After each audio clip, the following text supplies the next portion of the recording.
अस्सलामुअलैकुम दोस्तों, मेरा नाम है असीब शफ़क़त और आप देख रहे हैं हंसी टीवी। 6 ऐसी हॉलीवुड फिल्म्स जिनमें पाकिस्तान को बेइज्जत किया जा रहा है। Number 1, zero dark 30। 2012 में रिलीज होने वाली इस फिल्म की पूरी कहानी ही पाकिस्तान को एक दहशतगर्द और इसे सपोर्ट करने वाली रियासत के तौर पर दिखाई जाती है। जब अमेरिका पर सितंबर 11 के हमले के बाद ये दिखाया जाता है कि CIA के एजेंट कैसे पाकिस्तान के अंदर बेस बदलकर और घूमकर तालिबान के कमांडर और दुनिया के सबसे मोस्ट वांटेड दहशतगर्द को एबटाबाद के अंदर बिना पाकिस्तानी आर्मी को खबर लगे रात को मारकर इस मिशन को मुकम्मल करते हैं, जबकि हकीकत में वही तालिबान आज भी मौजूद है, मगर अपने खुद के मुल्क के साथ। और रात के अंधेरे में कौन घर भागा और वो भी सब कुछ छोड़कर, ये आपको बताने की जरूरत ही नहीं है। बज़ाहिर लोगों को ये देखकर लगता होगा कि ये मिशन दरअसल हकीकत में भी ऐसे ही सरअंजाम दिया गया होगा, लेकिन हकीकत तो ये है कि इस मिशन के और तालिबान कमांडर की मौत के सबूत आज तक दुनिया के सामने नहीं लाए गए और ना ही इनकी लाश की कोई तस्वीर मौजूद है।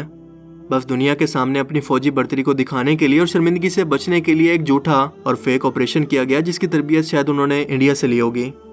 बिल्कुल वैसे ही जैसे रूस को अपनी खलाई बर्तरी दिखाने के लिए अमेरिका इस खिलौने के साथ चांद पर पहुंच गया, लेकिन ना तो आज तक इसके सबूत दे सका और ना ही दोबारा चांद पर जा सका। Number 2, G.I. जो।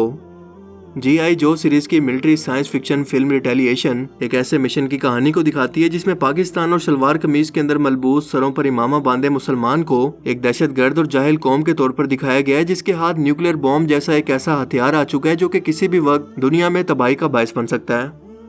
फिल्म का मरकजी किरदार मशहूर रेसलर और एक्टर ड्वेन जॉनसन या रॉक है, जिसकी शुरुआत के अंदर हम देखते हैं कि पाकिस्तान के मौजूदा वजीर आजम को कुछ दहशतगर्द कत्ल करके पाकिस्तान के न्यूक्लियर प्रोग्राम पर कब्जा कर लेते हैं, जिससे मुल्क के अंदर काफी अफरा तफरी फैल जाती है।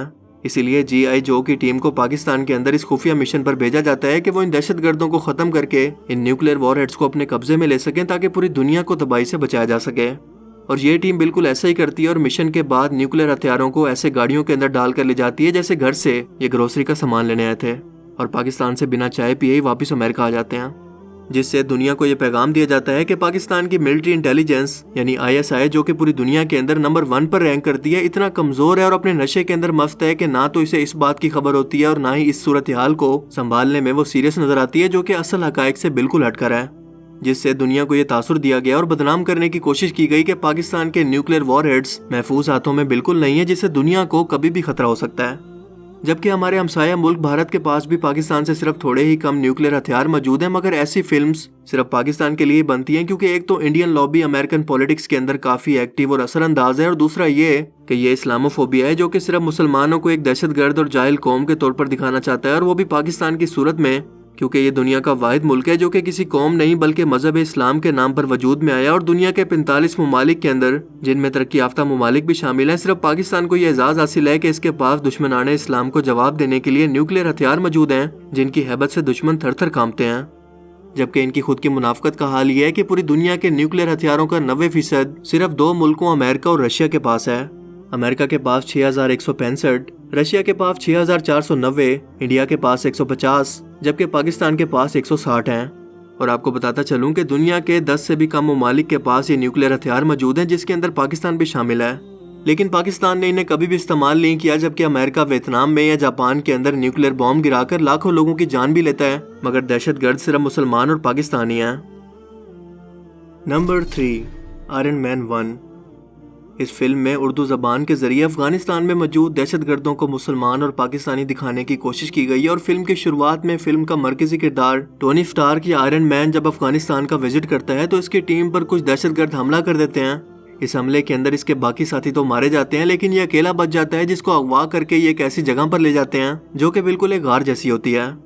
और यहाँ पर इन दहशतगर्दों का लीडर जगह जगह पर उर्दू ज़बान के अंदर बात करता दिखाई देता है, जो कि सिर्फ पाकिस्तान के अंदर बोली जाती है, जिसका मतलब ये दिखाना था कि ये दहशतगर्द अफगानिस्तान से या इंडिया से नहीं थे, बल्कि पाकिस्तान से हैं, जो कि अफगानिस्तान और दुनिया का अमन तबाह कर रहे हैं।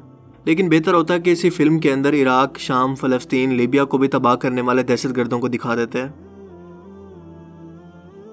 Number 4, captain America winter soldier. Avengers franchise का जुनून पाकिस्तान समेत पूरी दुनिया के अंदर मौजूद है और लोग इनकी तारीफें करते नहीं थकते।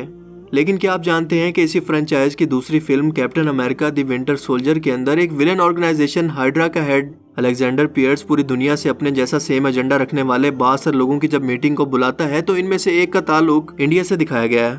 अलेक्जेंडर इसे कहता है कि कल अगर पाकिस्तानी आर्मी इंडिया की तरफ मार्च कर दे और तुम्हारी बेटियों को एक फुटबॉल ग्राउंड के अंदर लाकर कत्ल कर दे, मगर तुम एक न्यूक्लियर वॉर का बटन दबाकर इस सब को रोक सकते हो, तो क्या तुम ऐसा नहीं करोगे? ये इंडियन इसे कहता है कि बिल्कुल नहीं, खास तौर पर अगर वो बटन तुम्हारा हो।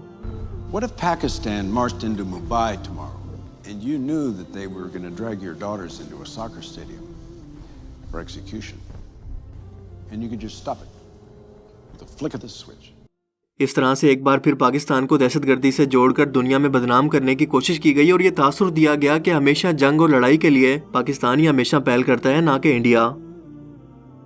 Number 5, the mask. The mask series की दूसरी फिल्म के अंदर ना सिर्फ पाकिस्तानी प्रोडक्ट्स का मजाक बनाया गया है बल्कि इसे नीचे फेंक कर तोड़ते हुए भी दिखाया गया है, जो कि फिल्म के अंदर दिखाना बिल्कुल गैर जरूरी था।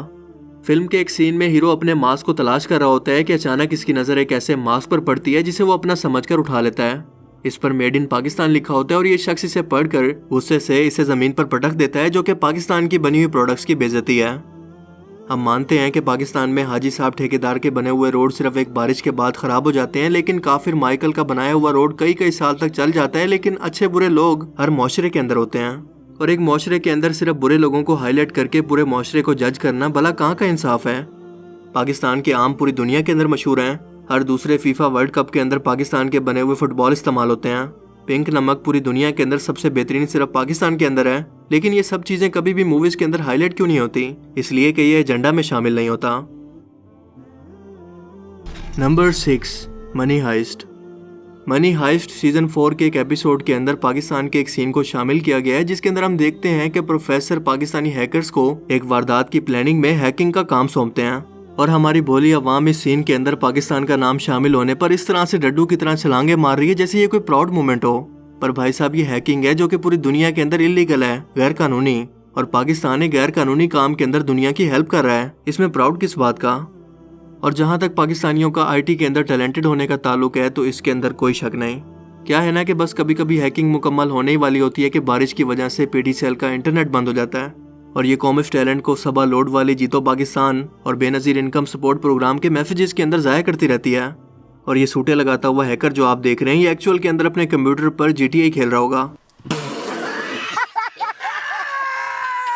बाकी आप इस बारे में क्या सोचते हैं? अपनी कीमती राय का इजहार कमेंट सेक्शन में जरूर करें और अगर ये वीडियो आपको अच्छा लगा और इससे कुछ नया जानने को मिला तो इस वीडियो को जरूर लाइक कीजिए। अब मैं मिलूंगा आपसे एक ऐसी ही नई इंटरेस्टिंग वीडियो में। तब तक के लिए अपना बहुत सा ख्याल रखिएगा। Thanks for watching this video. Allah हाफिज़।